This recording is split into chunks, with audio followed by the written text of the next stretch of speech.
So, ayun na nga, I'm starting a new funnel for my client, and honestly, kahapon wala pa to but I just noticed when I clicked the new funnel and this came out, the funnel AI. So, naka-beta pa siya right now, and so siya i-try, and I want to share with you yung workflow or yung flow nito, paano siya i-create. So, click natin continue, and then let's write the name. So, parang hindi masayang kasi paid siya. So, 0.99 na siya per funnel after ko gamitin yung 5 na free ng funnel generation. So, lagyan na natin yung talagang name ng business ng client ko. So, this is Exponential Commerce. Name of the business. So, Exponential Commerce Program. And then, hanap tayo ng hindi siya talaga e-commerce, it's a program. So, hindi siya wellness program. So, sige. Mentorship. Wala din siyang mentorship. Hindi rin naman siya educated. So, parang na lang coaching. Sige. So, ayun.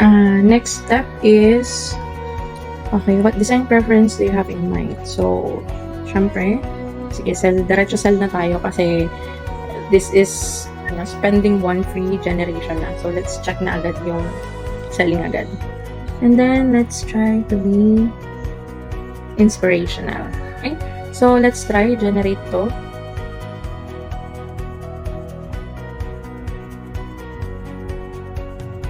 Ayan. Ang galing, no? Kasi ang bilis ng technology. So, dati mga chat lang, copywriting lang yung may mga AI, pati images, videos, websites na AI na rin. And ngayon, even the funnels, pwede na siyang i-generate sa AI. And you can just type your business name, anong industry mo, and anong tone yung gusto mong gamitin for the funnel. Let's see what will happen, and let's see kung ano yung magiging result. I'm super curious now. Parang nakaka-excite din malaman na grabe yung sobrang bilis mag-innovate ng technology. Parang ikaw na lang yung need talagang makasabay. Ayan, so almost 100% na siya. And then, kulang pala yung ko. Okay, so I will cut muna this video para ma-share ko yung whole screen. Ayan, so ito na yung kinalabasan ng ating funnel generation. So, ayan. So, it looks like, the whole web page na siya. Although, it looks like a layout lang talaga and papalitan mo din talaga yung copy. Since, yun lang naman din yung prompts natin, no? So, ayan. And then, let's see the other pages.